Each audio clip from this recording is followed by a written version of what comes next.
आज सीपी राधाकृष्णन देश के 15वें उपराष्ट्रपति के तौर पर शपथ लेंगे और अब से ठीक 1 घंटे के बाद 10 बजे राष्ट्रपति द्रौपदी मुर्मू राष्ट्रपति भवन में सीपी राधाकृष्णन को उनके पद और गोपनीयता की शपथ दिलाएंगी। उपराष्ट्रपति की यह शपथ असल में शपथ नहीं बल्कि अग्निपथ कहिए। आप देखिए जरा भारत के आस पड़ोस में क्या हो रहा है। पूरे दक्षिण एशिया में अगर आप नजर डालें तो सिर्फ और सिर्फ भारत एक ऐसा मुल्क इस वक्त दिखाई देता है जहां पर संविधान काम कर रहा है, संवैधानिक संस्थाएं काम कर रही हैं। उपराष्ट्रपति का इस्तीफा होता है तो दूसरे उपराष्ट्रपति के लिए चुनाव होता है और चुनाव के बाद अब वो शपथ भी लेने वाले हैं। मतलब भारत संविधान से चलता है। लेकिन अगर आप भारत के पड़ोस में देखें, हर तरफ आपको अराजकता दिखाई देगी। बिल्कुल ठीक कहा। आसपास के उदाहरणों को आप देख लें और नेपाल की ही अगर बात कर लें तो आज 5वां दिन है। नेपाल में कोई सरकार नाम की चीज नहीं है।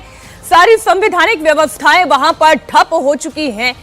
हामी नेपाल संस्था का नेता सदन गुरुंग आर्मी चीफ को धमकाते हैं, कह रहे हैं कि जल्द से जल्द सुशीला कार्की के नाम पर सहमति नहीं बनती है तो वो राष्ट्रपति भवन का घेराव कर देंगे। सोचिए जरा। और एक तरफ भारत है। भारत का लोकतंत्र कितना बुलंद है, कितना जिंदा है, इसका सबूत यह है कि वास्तव में अगर कहीं लोकतांत्रिक व्यवस्थाएं काम करती हैं तो वो हिंदुस्तान है। अमेरिका को देख लें, दुनिया का सबसे ताकतवर मुल्क है कहने को, लेकिन वहां क्या हुआ? एक शख्स को केवल इसलिए गोली मार दी गई, उसकी हत्या पब्लिकली केवल इसलिए कर दी गई क्योंकि एक वो खास विचारधारा को आगे बढ़ा रहा था और एक खास विचारधारा के खिलाफ बोल रहा था। हालांकि हमारे देश में कुछ नेता हैं जो इस तरीके की अराजक बातें करते हैं, नेपाल जैसे हालात बनने की खोखली धमकी भी देते हैं। मैं नाम लेकर कहती हूं। राहुल गांधी वोट चोरी का आरोप लगा रहे हैं, लगातार युवाओं से अपील कर रहे हैं, वोट छोड़ गद्दी छोड़ की बात कर रहे हैं। आइए आपको पहले जरा नेपाल का ही हम पूरा अपडेट दे दें। जेन ज़ी क्रांति से नेपाल पूरी तरह तबाह हो चुका है। नेपाल में पिछले कुछ दिनों में जो कुछ हुआ, वहां का यूथ, उसे अभी भी इस बात का एहसास नहीं है कि पहले से गरीबी की मार झेल रहा उनका देश उनके इस अराजकता के बाद कितने साल पीछे चला गया। नेपाल में लगी आग में भारत में भी मोदी विरोधी हाथ सेक रहे हैं। दिल्ली में नेपाल मॉडल, इससे पहले कहा जाता था बांग्लादेश मॉडल, इसे लागू करने के फॉर्मूले पर काम भी हो रहा है। लोकसभा में विपक्ष के नेता राहुल गांधी बार बार ऐसे बयान दे रहे हैं जिससे देश में खासतौर पर युवा सरकार के खिलाफ सड़कों पर उतर जाएं। और अब तो वो सीधे कहते हैं कि मैं युवाओं से कहना चाहता हूं देश में वोट चोरी हो रहा है। वो वोट चोरी का आरोप लगा रहे हैं लेकिन उसके सबूत नहीं देते हैं, लेकिन पब्लिक सेंटिमेंट को भड़काने की कोशिश वो जरूर कर रहे हैं। तो आपको राहुल गांधी का कल का बयान हम दिखाते हैं जिसमें उन्होंने साफ साफ कहा कि हम एक बड़ा डायनामिक एक्सप्लोसिव खुलासा करने वाले हैं और मैं देश के युवाओं से कहना चाहता हूं कि आपके देश में सरकारें चोरी से बनती हैं। जो बीजेपी के लोग एजिटेट हो रहे हैं, मैं उनसे कहना चाहता हूं आप एजिटेट नहीं होइए, क्योंकि हाइड्रोजन बम जब आएगा सारा का सारा साफ हो जाएगा। आने वाले समय में हम और डायनामिक एक्सप्लोसिव आपको सबूत देने वाले हैं। पूरे देश में नारा चल रहा है, वोट चोर गद्दी छोड़ का नारा चल रहा है। आग जैसे फैल रहा है, क्योंकि सच्चाई है और हम आपको दिखाएंगे। हिंदुस्तान के युवा, आप अच्छी तरह सुनिए, सच्चाई है कि वोट चोरी करके सरकारें बन रही हैं। हम गारंटी करके आपको प्रूफ देने वाले हैं। कांग्रेस नेता राहुल गांधी की सुरक्षा को लेकर भी एक विवाद है। दरअसल सीआरपीएफ ने राहुल गांधी की सुरक्षा चूक को लेकर कांग्रेस अध्यक्ष मल्लिकार्जुन खड़गे को एक पत्र लिखा। इसमें सीआरपीएफ ने राहुल गांधी पर अपनी सुरक्षा को गंभीरता से नहीं लेने और सिक्योरिटी प्रोटोकॉल नहीं मानने का आरोप भी लगाया। सीआरपीएफ की वीवीआईपी सिक्योरिटी के अध्यक्ष सुनील जून ने राहुल गांधी के रवैये की शिकायत की। इस पत्र में लिखा गया कि राहुल गांधी पिछले 9 महीने में बिना जानकारी दिए 6 बार विदेश यात्रा पर गए हैं। इस तरह की चूक से उनकी Z+ कैटेगरी सुरक्षा कमजोर पड़ सकती है। तो तमाम खबरें लगातार हम आपके सामने रखते चलेंगे, लेकिन इस वक्त की वो तस्वीर भी आपके सामने रख दें। उपराष्ट्रपति पद के लिए शपथ लेने के लिए अपने घर से रवाना हो चुके हैं सीपी राधाकृष्णन की तस्वीर इस वक्त आप देख रहे हैं। एक लंबा इनका अनुभव रहा और अब एक नए अग्निपथ के लिए वो आगे बढ़ चले हैं। आपको बता दें कि आज अब से थोड़ी ही देर में वो उपराष्ट्रपति पद की शपथ लेने जा रहे हैं। घर से अभी रवाना हुए हैं सीपी राधाकृष्णन। 492 वोट के मुकाबले ऑपोजिशन कैंडिडेट को बी सुदर्शन रेड्डी को 300 वोट मिले थे। 150 वोट से ज्यादा से सीपी राधाकृष्णन जी ने उपराष्ट्रपति का चुनाव जीता है। पूर्व उपराष्ट्रपति जगदीप धनखड़ ने भी उनको बधाई दी है और आज राष्ट्रपति भवन में देखिए क्या पूर्व उपराष्ट्रपति भी मौजूद होते हैं। अपने इस्तीफे के बाद से अभी तक कहीं दिखाई नहीं दिए और विपक्ष को उनकी बड़ी चिंता है कि आखिर धनखड़ साहब कुछ कह क्यों नहीं रहे हैं। लेकिन क्या राहुल गांधी आज के इस समारोह में आएंगे, आज के इस कार्यक्रम में आएंगे? मल्लिकार्जुन खड़गे के आने की बात तो कही जा रही है, लेकिन विपक्ष के नेता राहुल गांधी क्या आज उपराष्ट्रपति की शपथ के मौके पर वहां मौजूद होते हैं? वो वैसे ही अपने गठबंधन में इन दिनों सवालों में घिरे हुए हैं कि क्रॉस वोट क्यों हुआ, कैसे हुआ, किसकी पार्टी टूटी, वो 15 वोट आखिर कहां गए जो कि मिलने चाहिए थे विपक्ष के उम्मीदवार को, लेकिन मिले सीपी राधाकृष्णन को। स्टूडियो में हमारे साथ हमारे पॉलिटिकल एडिटर देवेंद्र पराशर और 3 सीनियर जर्नलिस्ट अनंत विजय जी, राहुल महाजन जी और आरती टिग्गू सिंह जी। आप सबका बहुत स्वागत है। तो पहले खबरें जो आज कौन कौन दिखाई देगा उपराष्ट्रपति भवन में, देवेंद्र अगर बता दें। राहुल गांधी आएंगे क्या? निश्चित तौर पर नेता प्रतिपक्ष है। उनका जो कार्यक्रम है गुजरात का वो सेकंड हाफ में इसी लिहाज से रखा गया है। गुजरात आज उनको जाना है तो फर्स्ट हाफ में निश्चित तौर पर वहाँ पे वो रहेंगे नेता प्रतिपक्ष के तौर पर। लेकिन जो ज़्यादा दिलचस्पी है जिस बारे में लगातार अटकलें लगाई जा रही है धनखड़ को लगेगी कि अगर वो आते हैं तो समझा जा सकता है कि सिर्फ फोटो ऑप के लिए तो नहीं आएंगे, वहाँ पे अपोजिशन के तमाम नेता उनको रीच आउट भी करेंगे और वो ये जानने की कोशिश करेंगे कि आखिर क्या कुछ हुआ। वो उस पर नजरें जरूर टिकी रहेंगी कि क्या अपोजिशन कैंप से कुछ बाहर आता है इस तरह का इन्फॉर्मेशन, धनखड़ क्या कुछ कहते हैं। हालांकि निश्चित तौर पर अगर वो आए तो तय मानिए कि ऐसा कुछ भी नहीं कहना चाहेंगे जिसको लेके कोई विवाद खड़ा करने की कोशिश की जाए, खासतौर पर तब जब बार बार यही हवाला दिया गया कि स्वास्थ्य की वजह से ही उन्होंने इस्तीफा दिया है। जी बिल्कुल। और लेकिन जितनी खबरें अभी हम आपको बता रहे थे, अब ये शपथ समारोह तो थोड़ी देर में शुरू हो जाएगा।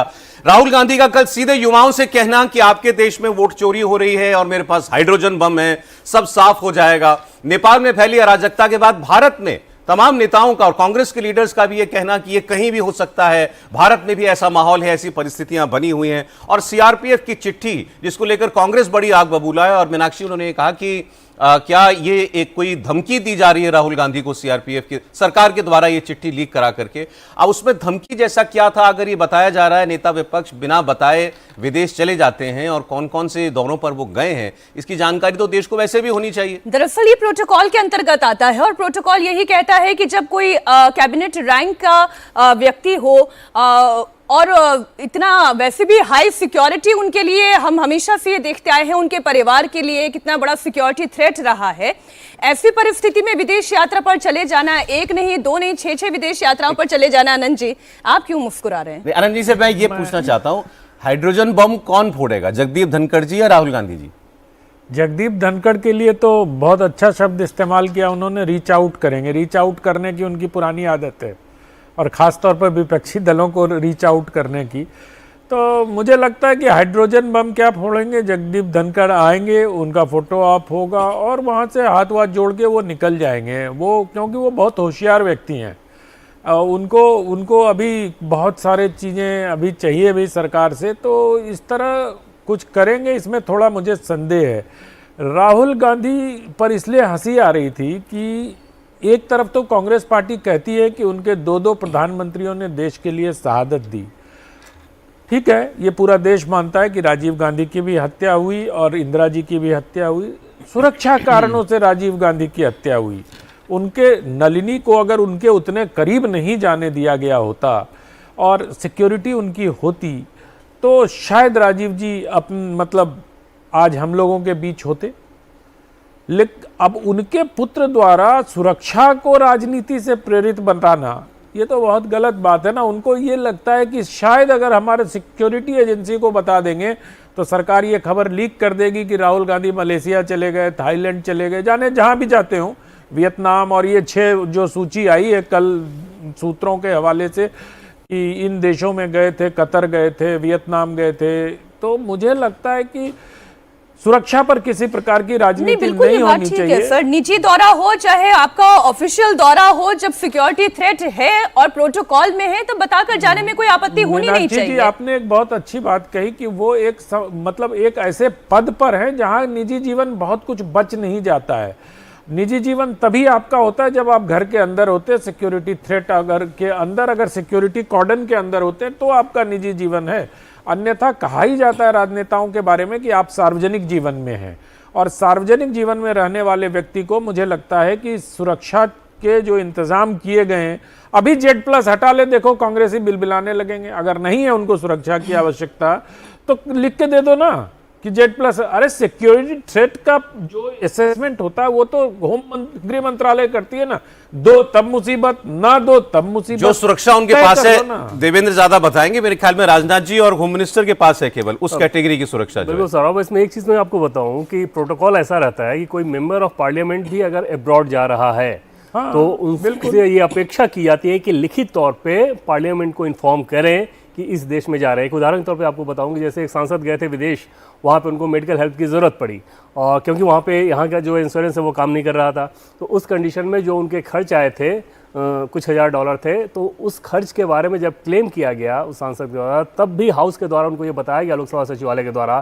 कि क्योंकि आपने जाने की सूचना नहीं दी थी इसलिए रीइंबर्स नहीं हो सकता। तो वो प्रोटोकॉल इतना सख्त होता है कि कभी भी आप देश से बाहर जाएं तो बाकायदा सूचित करें कि आप यहाँ पर जा रहे हैं, इतने दिनों के लिए जा रहे हैं, ये सारी चीज़ें बताई जाती हैं। निजी दौरा हो तब भी, जैसे उस सांसद का भी दौरा निजी दौरा था, और वहाँ पर राहुल गांधी जैसे व्यक्ति जो कि इस प्रकार से आपकी सुरक्षा को लेकर हमेशा से एक थ्रेट रहता ही है, उस कंडीशन में आप इतने सारे दौरे कर रहे हो और बिना जानकारी के कर रहे हो, तो वहाँ पर निश्चित तौर पर सुरक्षा बलों के लिहाज से देखें तो उनके लिए चिंता लाजमी हो जाती है कि अगर बिना सूचना अगर आप ऐसे जाओगे तो फिर क्या ही किया जा सकता है। बात सर नेपाल की हो जानी चाहिए, क्योंकि हम जब लोकतांत्रिक व्यवस्था की बात करते हैं, हम संस्थागत ढांचों की बात करते हैं, तब हम हिंदुस्तान की बात करते हैं, भारत के जिंदा लोकतंत्र की बात करते हैं, जहां पर चुनाव होते हैं, चुना जाता है, चाहे वो देश का प्रधानमंत्री हो, चाहे वो उपराष्ट्रपति हो, राष्ट्रपति हो। और वहीं आप अपने पड़ोसी देश की बात करें, नेपाल में, आज नेपाल में 5वां दिन है, सरकार पर सस्पेंस अभी भी बरकरार है। नेपाल में अब सुशीला कार्की के नाम पर सबसे बड़ी अड़चन इस बात को लेकर आ रही है कि ये जो हामी ग्रुप है या जेन जी ग्रुप आप उसे कह लें, जो इस वक्त सड़कों पर नजर आ रही है, जो बलवा कर रही है, उसके अंदर भी ग्रुप बन गए हैं, उसके अंदर भी गुट बन गए हैं। अब काठमांडू के शीतल निवास में रात भर मंथन चलता रहा। दिन में जिस तरह से जेनजी के दो गुट आपस में भिड़ गए थे, उससे लेकर गंभीरतापूर्वक मंथन हुआ और अब यह माना जा रहा है कि सुशीला कार्की के नाम पर सहमति करीब करीब बन चुकी है। सोचिए सर, आज 5वां दिन है, ना वहां पर कोई सरकार काम कर रही है, ना वहां पर न्यायपालिका काम कर पा रही है। सुप्रीम कोर्ट की तो बिल्डिंग ही खैर जला दी गई है, पार्लियामेंट वहां की संसद जला दी गई है। आज सुबह काठमांडू के क्या हालात है, ग्राउंड जीरो से हमारे सहयोगी मनीष प्रसाद वहां पर मौजूद है, उनकी एक रिपोर्ट देखिए और फिर इस बात का उत्सव मनाइए कि आप भारत में रहते हैं, आप यहां की लोकतांत्रिक व्यवस्था में रहते हैं। इस समय काठमांडू में पार्लियामेंट के ठीक बाहर हैं और ये पार्लियामेंट का स्ट्रक्चर है जो कि पूरी तरीके से झुलस चुका है। ये जो शीशे यहाँ पर लगे थे वो डैमेज हो चुके हैं, इसे पूरा तोड़ दिया गया है। जब जेनजी का प्रोटेस्ट यहाँ पर हुआ, उनका ये आरोप था कि यहाँ पर जो पार्लियामेंट के अंदर जो यहाँ पर नेता थे वो करप्शन में पूरी तरह से लिप्त हैं, जिन्होंने काठमांडू और नेपाल का विकास नहीं किया और यहाँ पर पूरी तरीके से आगजनी की गई, आग के हवाले सब कुछ कर दिया गया। यहाँ पर कुछ भी नहीं बचा, जो सामान था वो तितर बितर हुआ, सब कुछ जल चुका है। जो अंदर की मेन स्ट्रक्चर बिल्डिंग है वो पूरी डैमेज है और उसके साथ साथ अब यहाँ पर आज जरूर जो इस समय कर्फ्यू में ढील है, लेकिन उसके बावजूद ये जो पूरा एरिया है वो नेपालीज आर्मी के हवाले है। इसीलिए यहाँ पर जो नेपालीज रैपिड एक्शन फोर्स के तौर पर यहाँ पर पैरामिलिट्री फोर्सेस है, उनका डिप्लॉयमेंट किया गया है। उसके अलावा इस बात का ध्यान रखा जा रहा है कि कहीं से भी जो प्रदर्शनकारी हैं या फिर जेनजी हैं वो यहाँ की तरफ आके प्रोटेस्ट को कहीं से भी उग्र ना करे। इसीलिए यहाँ चारों तरफ डिप्लॉयमेंट करते हुए यहाँ जो ऑफिशियल्स हैं उनको यहाँ पर तैनात किया गया है। हम आपको ये भी बता दें कि अभी स्थिति को नियंत्रित करने के लिए आर्मी हेडक्वार्टर में आज फिर से बातचीत का दौर शुरू होगा, जहाँ पे इंटरिम गवर्नमेंट फॉर्म करने की पूरी तैयारी की जा रही है।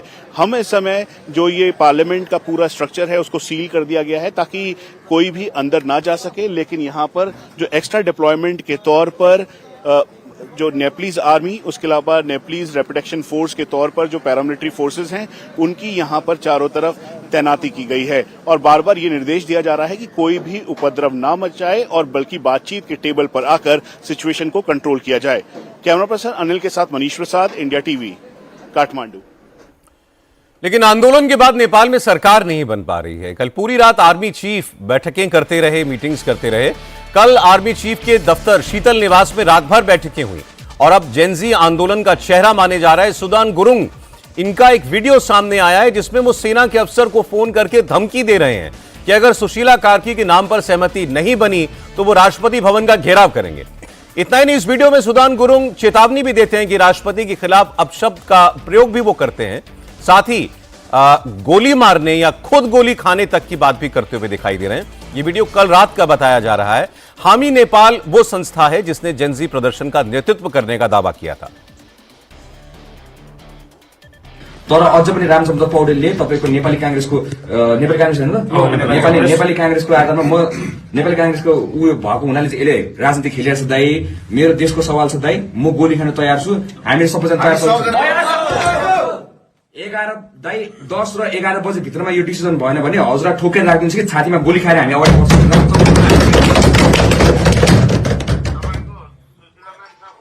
सुशीला म्यामसँग कुरा भयो दाइ, मैले सुशीला म्यामले भनिसकेँ, म्याम तपाईँले यो अभिभावक त लिनु सक्नु भएन भने, तपाईँले यो कुरा गर्नु सक्नु भएन भने, हजुरले मिडिएसन गर्नु सक्नु भएन भने म सिधै गोली खान तयार छु दाइ। मेरो 20 जना केटाहरू मरिसक्यो, अर्को हामी 30 जना थपेर देशमा ठूलो आन्दोलन हुन्छ, म त्यसपछि कसरी चेन्ज हुँदैन, को नेतालाई थुत्रै हान्दैन म हेर्छु दाइ। त्यसपछि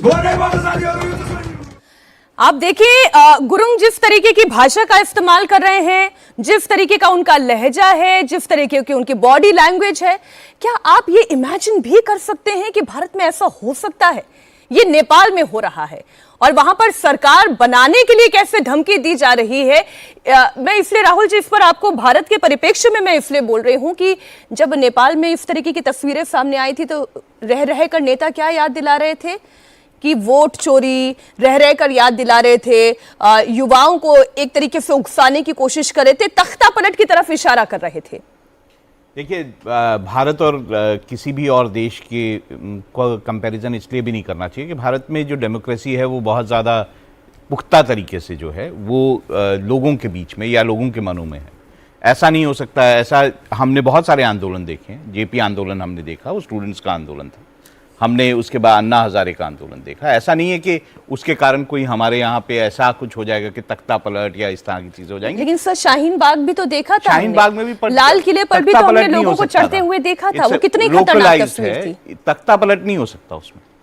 तो इसीलिए मैं बोल रहा हूँ, इनग्रेन्ड है हमारे यहाँ पे डेमोक्रेसी, और इस छोटे मोटे आंदोलनों से या इस तरह की चीजों से कोई ऐसा नहीं होने जा रहा कि तख्ता पलट जाएगा कोई।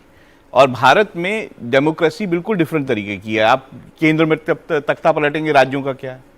देखिए, अलग अलग जगह पर अलग अलग तरह के सिस्टम है, और जब तक के ऐसा नहीं हो जाता जैसे पाकिस्तान का सिस्टम है जिसमें आर्मी सब कुछ तय करती है, उसमें कोई जनरल जो है वो अलग हो जाए तो तख्ता पलट हो सकता है। दूसरी, और अगर नेपाल का भी हम सिस्टम देखें, नेपाल में भी मोनार्की और जो डेमोक्रेटिक सरकार थी, या मैं कहूँ लेफ्ट सरकार थी, उसके बीच में बहुत ज़्यादा तनातनी थी, बहुत ज़्यादा समय से तनातनी चल रही थी। और बाकी लोग भी, या जो वहाँ पे नेता थे, उनकी जो करप्शन का इशू था वो भी लोगों के बीच में बहुत कल जो राहुल गांधी ने, आपके नेम से राहुल गांधी ने जो कल जो बयान दिया है, उसको लोग सीधे सीधे जो नेपाल से जोड़कर देख रहे हैं कि राहुल गांधी का स्पष्ट ये कहना, मैं युवाओं से कहना चाहता हूं कि देश में वोट चोरी हो रही है, आपके देश में वोट चोरी करके सरकारें बन रही हैं और हाइड्रोजन बम आएगा, सब साफ हो जाएगा। तो जो उन्होंने सीधे कल युवाओं का नाम लिया, यूथ को एड्रेस किया, तो बहुत सी ये आपने भी देखा होगा ये चर्चा सोशल मीडिया पर कि क्या वो नेपाल की तर्ज पर कह रहे हैं युवाओं से?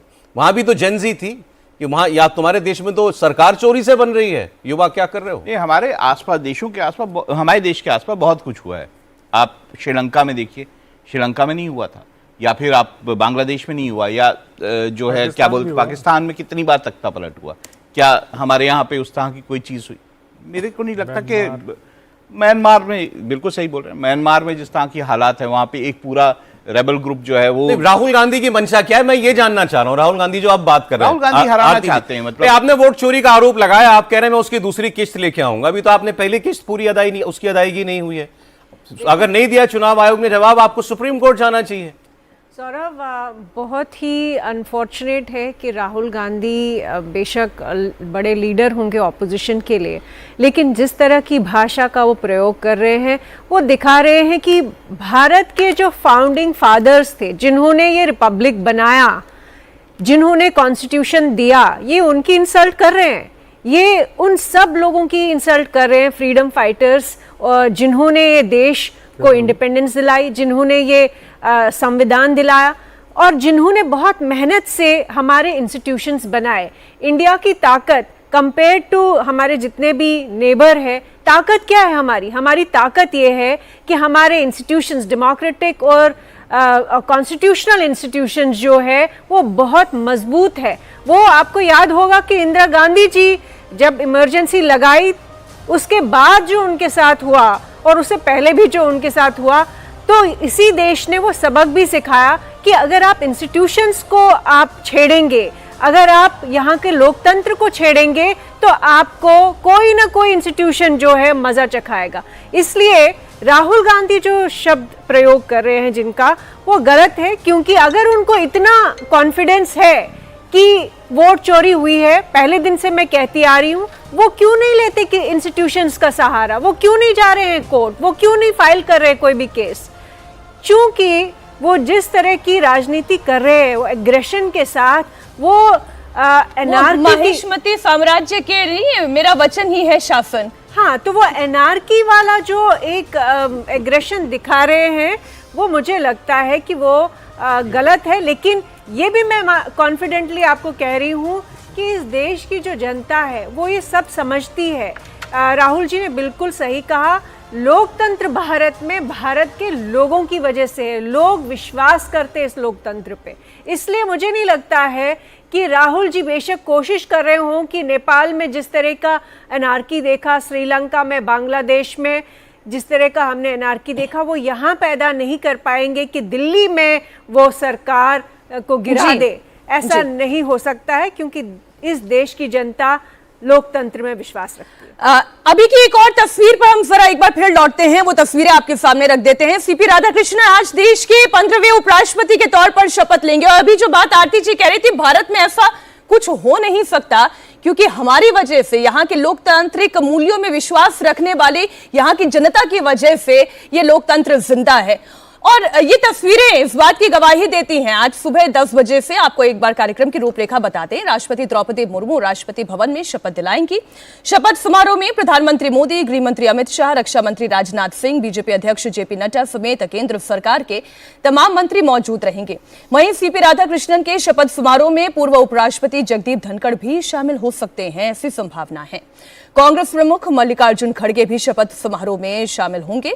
इसके साथ ही विपक्षी पार्टियों के नेता भी इस कार्यक्रम में शरीक होंगे। हालांकि नेता प्रतिपक्ष राहुल गांधी नए उपराष्ट्रपति के शपथ ग्रहण समारोह में शामिल होंगे या नहीं, इस बात को लेकर हालांकि संशय था, लेकिन हमारे सहयोगी देवेंद्र बता रहे हैं कि गुजरात दौरा जो है उनका, वो आज दिन के दूसरे हिस्से में है, सेकेंड हाफ में है।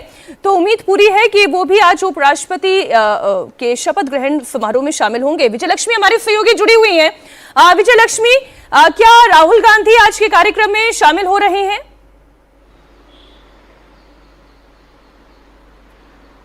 देखिए, आज राहुल गांधी को गुजरात जाना है, लेकिन 11:30 बजे का कार्यक्रम है और शपथ ग्रहण का समारोह जो है वो 9:30 बजे ही शुरू हो जाएगा। हालांकि अभी कोई औपचारिक कांग्रेस पार्टी की तरफ से इसको लेकर के घोषणा नहीं की गई है कि राहुल गांधी जा रहे हैं या नहीं जा रहे हैं, उसके लिए थोड़ा इंतजार हमें करना पड़ेगा।